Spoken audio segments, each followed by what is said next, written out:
Сәлеметсіздер ме достар? Бүгін мен сіздерге көркем жазуға үйретудің тиімді жолдарымен таныстыратын боламын. Жазудың сапасы және оны қалыптастыру жолдарымен танысатын боламыз. Жай ғана дәптердің өзін дұрыс қою, қаламсапты дұрыс ұстаудың өзі, денені тіктеп отырудың өзі үлкен жауапкершілік. Бала әріпті жазған кезде барлық назарын сол әріпке қойып отыру керек. Назарсыз қалмау керек. Мұндай қателіктер кетпеу үшін мұғалім көркем жазу сабағында жазу сапасымен үнемі жұмыс жасау керек. Жазу сапасына, оның айқындылығын, біркелкілігін, дұрыс байланысуын, жұмыс жолында дұрыс жазылуын, осының барлығы көркем жазудың әдіс тәсілдерден жататын болады. Және де жазу дағдыларын қалыптастыру үшін сынып жиһаздарының дұрыс орналасуы, тақта мен парта оқушы бойына сәйкес болуы, оның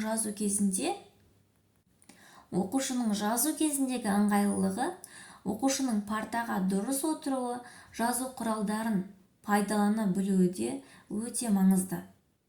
Балаға барлығын тиянақты, нақты үйретуіміз керек.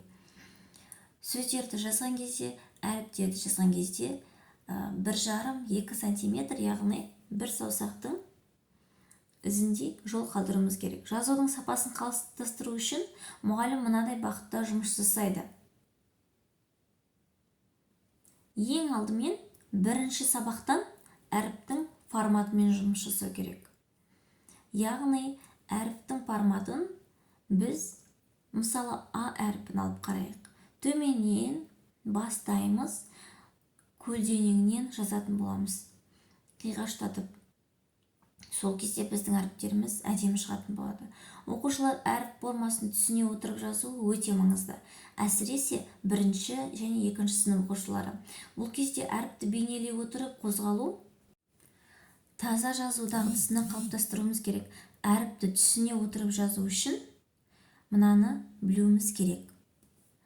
Бала әріпті тиянақты жазуын қазірден ұқыптыласақ, ары қарай алып кетеді. Әріпті негізгі немесе байланыстарын ажырата білуі керек. Әр әріптің элементтің ерекшеліктеріне назар аудару керек. Әріптің жазылу ерекшеліктеріне назар аударған бала әріптің қалай жазылатынын білетін болады. Дұрыс жазылған немесе дұрыс емес жазылған әріптерді ажырата білу өте маңызды. Сондықтан да біз қолды жазуға барынша әдемі қылып үйретуіміз керек.